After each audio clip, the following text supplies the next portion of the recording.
देखो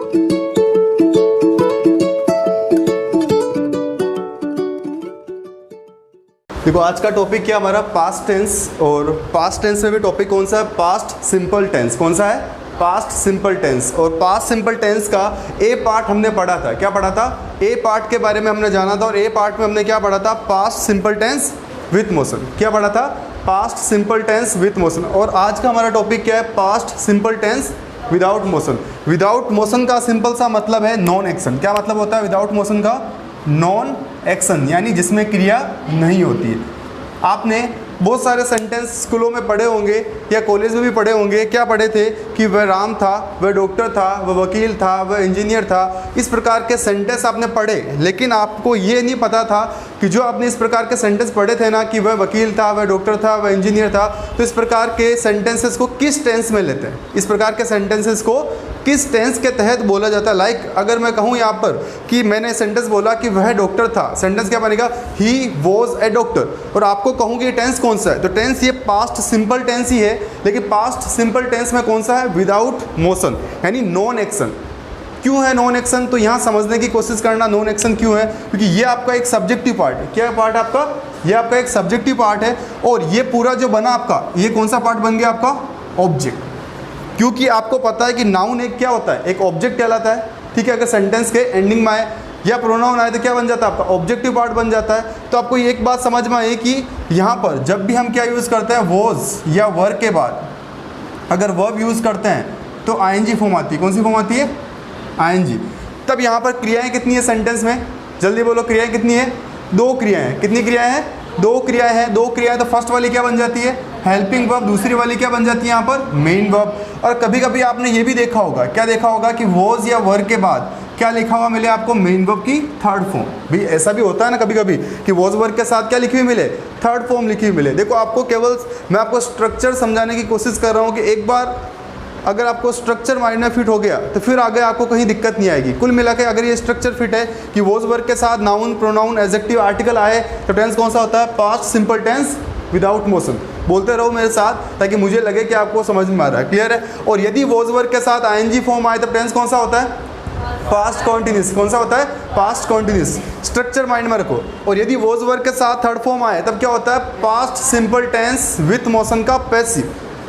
जो पढ़ा था ना हमने past simple tense with motion, क्या पढ़ा था उसमें, ही टुक फूड, उसने खाना खाया। इसका बनो, अगर मैं कहूँ इसका पैसिव बनो तो ही टुक फूड। फूड यहाँ पर क्या ऑब्जेक्ट है, ऑब्जेक्ट को हम क्या लेते हैं, आगे लेते हैं, तो क्या बनेगा, फूड वॉज। क्या आएगा, food was taken by him, he took food, वह उसने खाना खाया, ही टुक फूड। तो पैसे क्या बनेगा, food was taken by him. तो फूड के बाद वॉज और वॉज के बाद थर्ड फॉर्म बोली।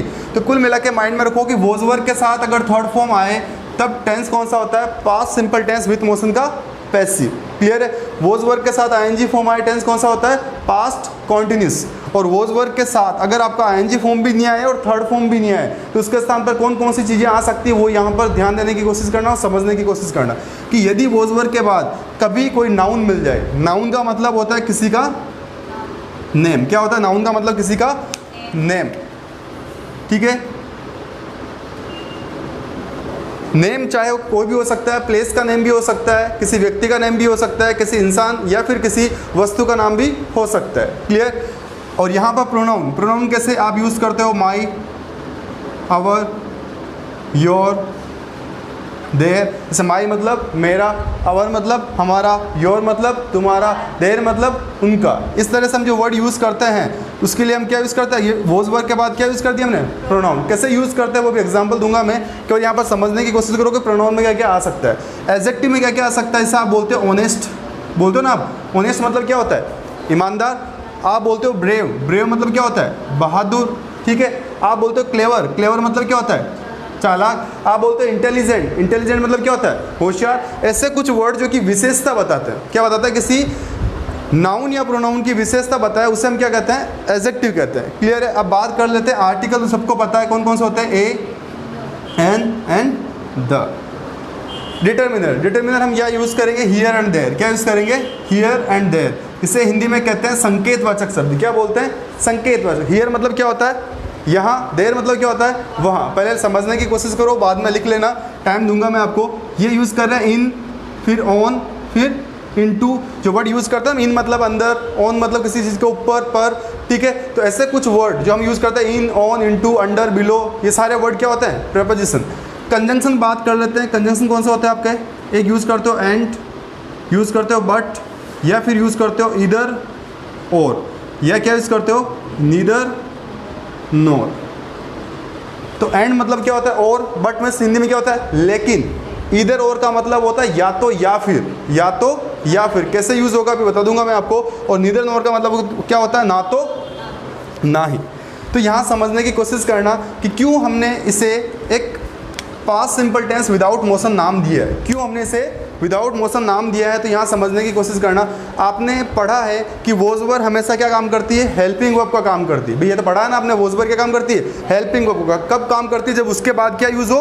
वर्ब यूज़ हो। तो कहीं मैंने इसके अंदर कहीं मैंने वर्ब का जिक्र किया है, कहीं किया है कि जिक्र? भाई मैंने वर्ब का जिक्र नहीं किया। इट मीन्स कि ये जो ये तो पूरा क्या बन गया आपका? ये पूरा आपका क्या पार्ट बन गया? सब्जेक्ट। क्या बन गया? सब्जेक्ट। क्लियर। और यहाँ पर ये वॉज वर्ब आपने लिखा है, और वॉज वर्ब के तुरंत बाद आपने क्या लिखा है? Noun, pronoun, adjective, article, determiner, preposition, conjunction. ऐसे कुछ वर्ड यदि सेंटेंस के एंडिंग में आते थे, मुझे क्या मानते हैं? ऑब्जेक्ट। ये मानते हैं ना, ऑब्जेक्ट ही मानते हैं। तो यहाँ पर ये पूरा पार्ट क्या बन गया आपका?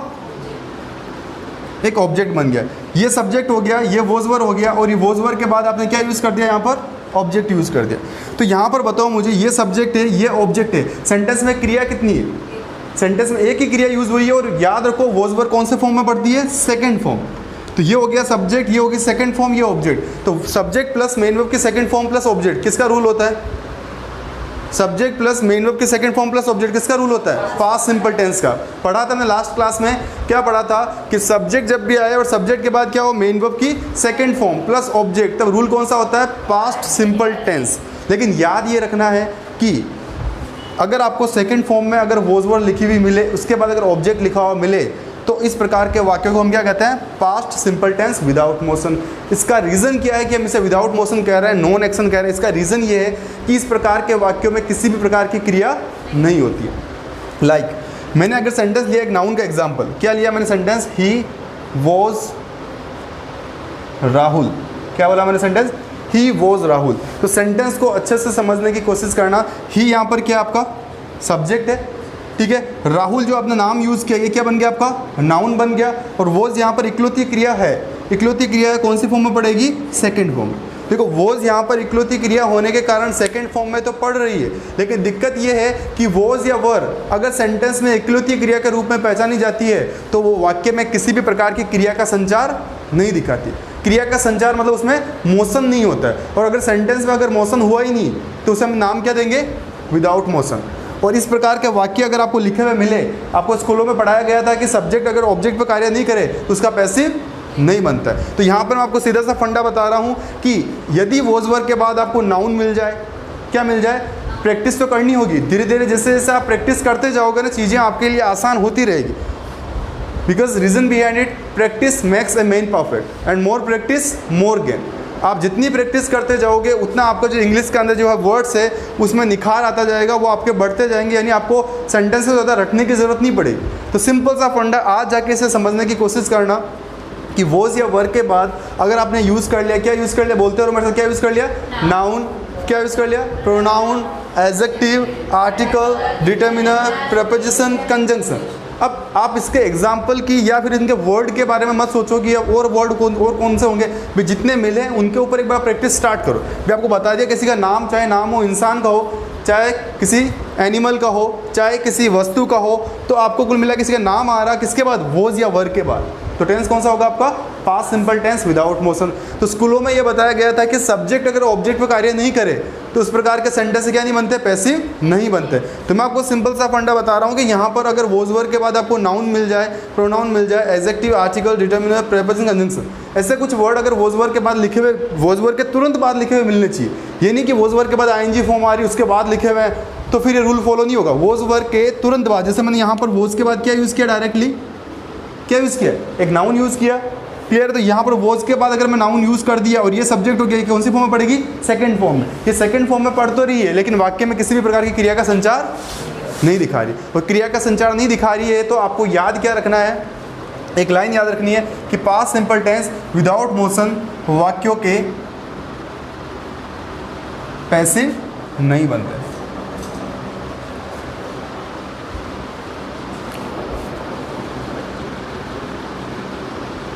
क्या याद रखना है? Past simple tense without motion वाक्यों के पैसिव नहीं बनते। क्लियर है? यहाँ समझने की कोशिश करो, लिख लेना बाद में।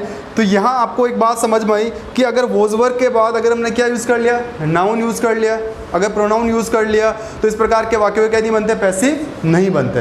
पैसिव कब बनता है? या तो वॉज वर्ब के साथ आईएनजी फॉर्म आए तब उसका पैसिव बना सकते हैं पास्ट कॉन्टिन्यूस टेंस का, और वॉज वर्ब के साथ थर्ड फॉर्म लिखी हुई मिले तो वो अपने आप में ही पैसिव है किसका, past simple tense with motion का। अब एक एक एग्जांपल समझने की कोशिश करना यहाँ पर। और यहाँ पर अगर बात करें नेगेटिव की, किसकी बात करें कि हम नेगेटिव कैसे फ्रेम करेंगे, तो आपको पता है कि नेगेटिव में नोट कौन से नंबर पर आता है, थर्ड नंबर पे। नोट कौन से नंबर पर आता है आपका, थर्ड नंबर पर आएगा। तो नोट कैसे यूज़ करो, अगर मुझे बोलना पड़ेगा राहुल नहीं था, अगर सेंटेंस चार तरीके से बोल सकते हैं, एक तो पॉजिटिव, एक नेगेटिव, एक इंटेरोगेटिव एंड इंटेरोनेगेटिव। तो पॉजिटिव में क्या होता है, वह राहुल था, सेंटेंस क्या बनेगा, ही वॉज, बोलते रहो वह राहुल था, इंग्लिश क्या बनेगी इसकी, ही वॉज राहुल।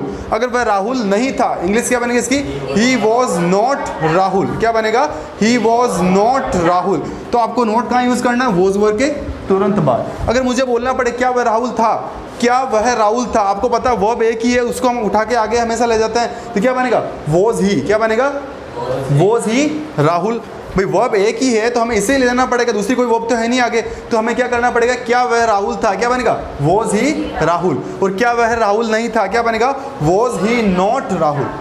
ठीक है, अब मैं एक सेंटेंस बोलूँगा, नेक्स्ट सेंटेंस ये प्रोनाउन का, आपको उसकी इंग्लिश बोलनी है, मैं केवल हिंदी पे फोकस करूँगा, आपको उसकी इंग्लिश का सेंटेंस फ्रेम करना है। क्लियर है? सेंटेंस है वह मेरा मित्र था, वह मेरा मित्र था। बोलो इसकी इंग्लिश क्या होगी, लाउडली बोलो, वह मेरा मित्र था, क्या बनेगा, he was my friend, he was my. अब आपने माई यूज़ कर दिया वॉज के तुरंत बाद, क्या बना सेंटेंस आपका, सेंटेंस ये बना आपका ही वॉज माई फ्रेंड। तो देखो यहाँ पर ये माइक आपने यूज़ किया, ये है क्या, एक वर्ड, ये एक प्रोनाउन है। वॉज यहाँ पर, ही यहाँ पर सब्जेक्ट है। आपने कुल मिला के आपको ये देखना है कि वॉज वर्ब के बाद इनमें से कोई चीज़ आ रही है या नहीं आ रही है। प्रोनाउन आ गया आपका, माई लिख दिया आपने, तो वॉज यहाँ पर कौन सी फॉर्म में पड़ेगी, सेकंड फॉर्म में। सेकंड फॉर्म में पढ़ तो रही है लेकिन वाक्य में किसी भी प्रकार की क्रिया का संचार नहीं दिखा रही, क्रिया का संचार नहीं दिखा रही, इसलिए हम इसे क्या कहते हैं, इसे आप पैसिव नहीं बनता, और इसे हम क्या कहते हैं, विदाउट मोशन कहते हैं। क्लियर है? तो आपका पॉजिटिव सेंटेंस क्या बना, वह मेरा मित्र था। क्या बना, वह मेरा मित्र था। क्या बना सेंटेंस, बोलो एक बार, वह मेरा मित्र था, वह मेरा मित्र नहीं था। क्या वह मेरा मित्र था,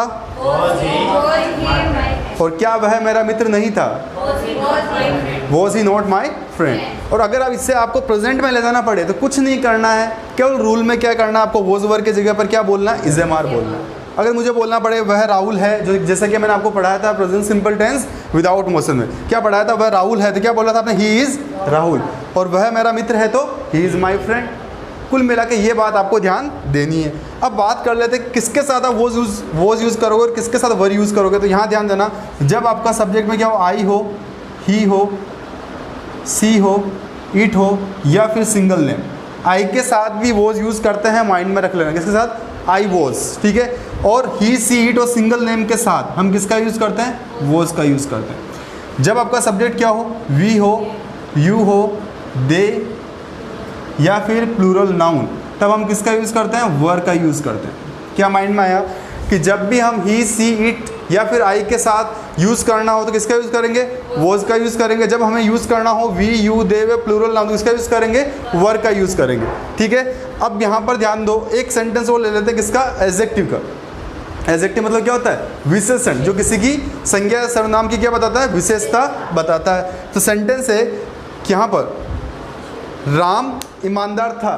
क्या सेंटेंस है, राम ईमानदार था। इंग्लिश क्या बनेगी, बोलो इसकी, राम ईमानदार था।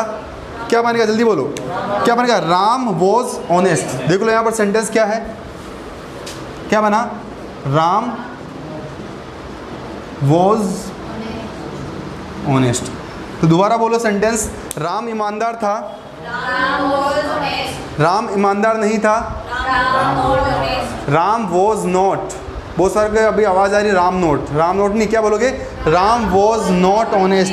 क्या राम ईमानदार था, वॉज राम ऑनेस्ट। और क्या राम ईमानदार नहीं था, वॉज राम नॉट ऑनेस्ट। तो ऑनेस्ट यहाँ पर क्या आपका एडजेक्टिव है, ठीक है। अगर ये बोल दो इंटेलिजेंट, ब्रेव, क्लेवर, वह राम चालाक था तो राम वॉज क्लेवर। राम अगर बोलो राम बहादुर था, राम वॉज ब्रेव, ठीक है। राम होशियार था, राम वॉज इंटेलिजेंट। कुल मिला के आपको वॉज वर्ड के साथ आपको एडजेक्टिव के वर्ड यूज़ करने पड़ेंगे और एडजेक्टिव आपको पता लग जाएगा।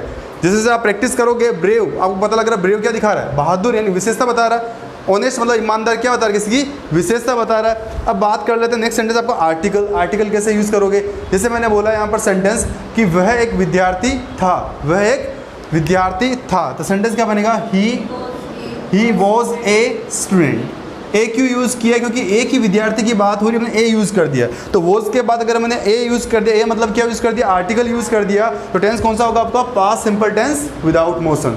तो सेंटेंस बोलते रहो, वह एक विद्यार्थी था, he was not a was, क्या पढ़ोगे इसे, वॉज।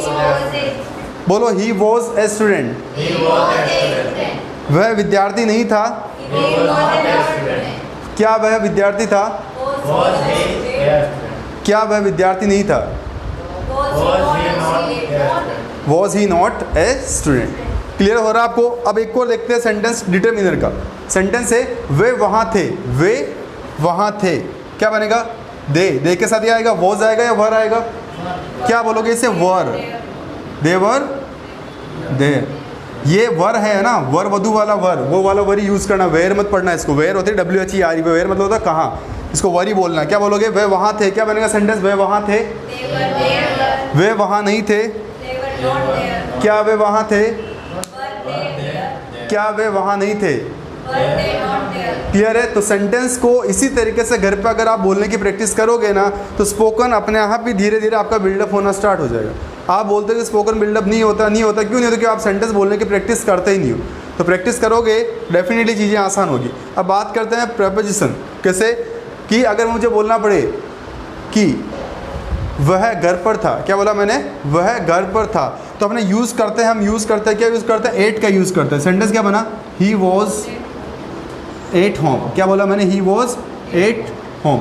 और आपको पता है हम एट किसके यूज़ करते हैं, प्रेपोजिशन के रूप में यूज़ करते हैं। एट, इन, इनटू, बिलो, अबव, अंडर, ये यूज़ करता है किसके लिए, प्रेपोजिशन यानी संबंधवाचक शब्द। ऐसे शब्द जो कि संज्ञा या सर्वनाम के पहले आकर वाक्य में अन्य शब्दों से क्या दिखाते हैं, संबंध दिखाते हैं, उन्हें हम कहते हैं प्रेपोजिशन। क्लियर है।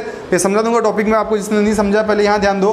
वो उसके बाद एट यूज़ कर दिया। एट कोई वर्ब होती है क्या, एट कभी वर्ब के रूप में यूज़ होती है क्या, नहीं होती। इन कभी वर्ब के रूप में यूज़ होती है क्या, नहीं होती। कुल मिलाकर आपने यूज़ कर दिया एट। सेंटेंस क्या बना, वह घर पर था, क्या बना सेंटेंस इसमें, वह घर पर था, वह घर पर नहीं था, क्या वह घर पर था, क्या वह घर पर नहीं था।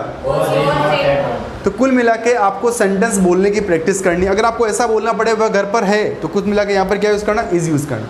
वो घर पर है, क्या बोलोगे, ही इज़ एट होम। वो घर पर नहीं है, क्या बोलोगे, he is not at home. क्या वह घर पर, अगर पूछना है कि क्या वह घर पर है, क्या बोलोगे, इज़ ही एट होम। और क्या वह घर पर नहीं है, is he not at home. Clear है। तो कुल मिला के ये जो आपका सामने रूल्स एंड रेगुलेशंस लिखे हुए हैं, इसका मतलब सीधा सा है कि आपको उस तरह की इंग्लिश सिखाना जिससे कि आप सेंटेंसेस को इंग्लिश के अंदर खुद फ्रेम करना स्टार्ट कर दो। ठीक है।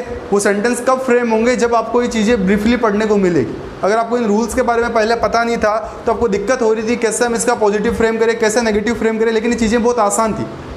लेकिन स्कूलों में दिक्कत होती है कि वहाँ पर आपको एक सब्जेक्ट के रूप में इंग्लिश को पढ़ाया जाता है और सब्जेक्ट के रूप में ही पढ़ के आप वहाँ पर रह जाते हो, इसलिए आपको एक स्पोकन का पार्ट या फिर आप अपनी इंग्लिश को बूस्टअप नहीं कर पाते। तो धीरे धीरे आपकी इंग्लिश बूस्टअप हो जाएगी, लेकिन यहाँ पर भी आपको मेहनत तो करनी पड़ेगी। Without doing hard work you will not get anything in your life. So if you do it hard work, definitely this English will be easy for you. अगर आपको इंग्लिश को ईजी बनाना है तो definitely you need to do hard work. आप जितना hard work करोगे, जितनी आप इंग्लिश को बोलने की कोशिश करोगे, तो हार्ड वर्क का ये मतलब नहीं कि आपको दिन भर नोटबुक लेके बैठा रहना है। इसका मतलब ये है कि आपको प्रैक्टिस करनी है माइंड के अंदर। आज मैंने अगर ये सेंटेंस सिखाए हैं आपको, तो आपको इन्हीं सेंटेंसेस को दिन भर माइंड के अंदर क्या करना है, इन्हें रिकॉल करना है, बार बार इसे घुमाना है माइंड के अंदर। जिससे होगा क्या, इससे ये होगा कि आपकी चीज़ें क्लियर होना स्टार्ट हो जाएगी। आपको नोटबुक खोल के दिन भर ये नहीं दिखाना है कि आई एम लर्निंग इंग्लिश या फिर I am speaking in English. Just you need to do it practice in your mind.